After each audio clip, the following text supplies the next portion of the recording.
dangers of being a spiritual person. I will share with you how you can recognize the spiritual ego and how you can avoid spiritual narcissism, because it's quite nasty. First, just a quick note about what I mean by the ego. I would like to describe it as this bundle of experiences, thoughts, feelings, and sensations that we identify with. And it also works as this filter through which we experience the world, ourselves and others. You could also describe it as a veil, a dream, a hologram, or a matrix that clouds our experience of reality. The ego is basically a feeling of separation, fear of death, feeling of lack, that there's always something missing. And the ego believes that it needs to be special in some way to be loved. And each ego has its own special area where it identifies as special and unique, and it can either be superior or inferior. It could be good and kind, a martyr, a victim, as someone important, powerful, and accomplished, a rebel, so on and so forth. The ego is really cunning. It's a trickster who's terrified of fading away and disappearing. And it feeds on the fact that you constantly identify with external things and just constantly try to direct your attention outwards, away from your core, from your real self. All of our egos are terrified of being caught that they're fake, that there's no real substance to them at all. Be vigilant about the ego and observe it calmly and objectively, and begin to understand what it is, how it works, and that is not very reliable, especially if you're on the spiritual path. So even if you've had these, deep inside spiritual awakenings, the ego has a tendency to take credit for it and tries to create this spiritual identity. And spiritual egos are among the hardest to detect and the most persistent. Keep to cling on.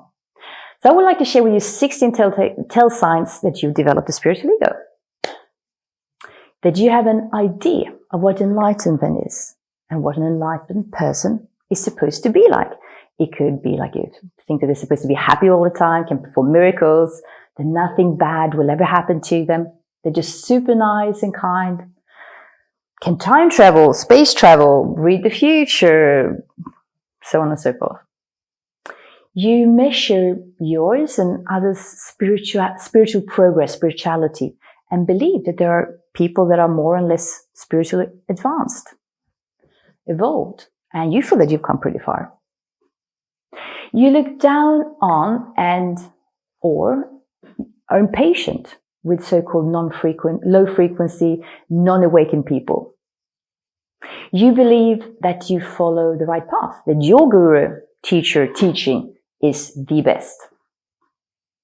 You tend to think that people who meditate and work with subtle energies, practice a lot of yoga, pranayama, are intuitive, clairvoyant, and so on, that they are somehow more spiritually evolved and closer to enlightenment. And you have this tendency to just want to hang around with these types of people. You feel that you belong to this special selected group of high-frequency people, and you identify maybe as a light worker, an indigo child, a star seed, a gatekeeper, this planetary guardian, special medium, special incarnation, that somehow you are chosen, that you will do great deeds here on earth and you're going to somehow save and help humanity from some type of disaster, doomsday scenario. That you use Dharma talk or sort of spiritual wisdoms or religious scriptures to avoid taking responsibility, to avoid showing vulnerability, to escape from feeling difficult emotions and really listening and showing empathy. For instance, when people question your actions and motives, and you feel attacked, you can use and say things like, it's just your ego talking. Well, what are you talking about? This is just a reflection of yourself. It's got nothing to do with me. Or you need to take responsibility of your own emotions. Don't project your shit on me. Well, this is just a sign that you got a lot of karma left to work out. Don't put this on me. This has come up so that you can learn and accept and surrender to what is. Well, you attracted this experience. You often talk about your spiritual achievements, brag about your practices and flaunt your sort of spiritual gifts. It could be in person or on social media. You try to imitate and embody what you perceive to be spiritual. The way you dress, talk, behave. You have special access to God, to a spiritual guide, enlightened master, an extraterrestrial, maybe a high dimensional collective, and believing that you somehow are the spokesperson on earth and you identify yourself with this very important role. You claim that others can't really understand you because of your high vibration and that you operate on a completely different higher dimension than the rest. You believe that you have a special connection to God, the divine, your higher self, and that your connection is more special. It's deeper than other people's connections.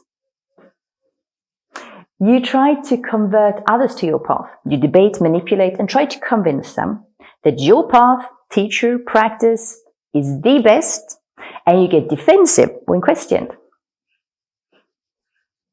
You feel that you have some special spiritual knowledge that is not available to others, or maybe kept secret for those who are not evolved enough. You're not authentic. If you feel sad, hurt, or angry, you mask it with this niceness, spiritual sayings and behaviors and toxic optimism. You feel that you will be enlightened very soon, or God realizes, maybe imagining that you will transcend this earthly plane, that you will rise up, sit on some throne somewhere, come to paradise, maybe be abducted to another planet, be upgraded to this high dimension, become this super illuminated guru. The ego wants to have the answers. They cannot help you to feel pure love, security, inner peace and joy. And it doesn't understand anything about your real essence. It's rather in the moments where you are not identified with your ego that you experience love and can know your core. I would say the ego works a bit like, Google, Siri, Alexa. They're constantly looking for connections, solutions, improvements, and errors. They provide a lot of answers and solutions, even about how you can feel, how you can be happy, but they don't really understand what love, peace, and joy is. It's the same with the ego. Well, it's natural that the ego sneaks in and wants to take credit for your spirituality. It's bound to happen at some time during your spiritual journey. That's why it's so important to keep observing your ego and to not fall for the traps. If you can catch your spiritual ego quite early, it's much easier to not build up this sort of bulletproof identity around it. Well, if you, however, already have developed a solid sort of yogi or guru identity, it can easily turn into this narcissistic ego, even develop into this full-blown God or Messiah complex. And in that case, you will most likely resist, dismiss, and attack what I'm saying now. That ego is especially the narcissistic God-like complex ego, is terrified of being caught and will do anything to cling on to its power and status. It's very common, and I've witnessed many people with spiritual egos, from friends and family, gurus, therapists, retreat goers, ashram dwellers, even myself. I've come across also some full-blown narcissistic gurus with God complexes that have fooled hundreds and thousands of people. Please keep in mind that it's impossible for you as a person to be enlightened. The ego cannot awaken spiritually. That which you search for is already your natural state. It's your essence. It's not something that can be achieved or reached. So believing that you are this person, that's what's hindering you from seeing who you really are. So the first step is to not develop or get carried away by your spiritual ego. The first step is to be open for the possibility that you have started to develop a spiritual ego. So it's when you dare to look at it and examine it and understand its workings that it starts to dissolve. When you observe your thoughts, your ego, you're automatically present, here and now. And your ego gets more and more diluted the more you objectively observe it.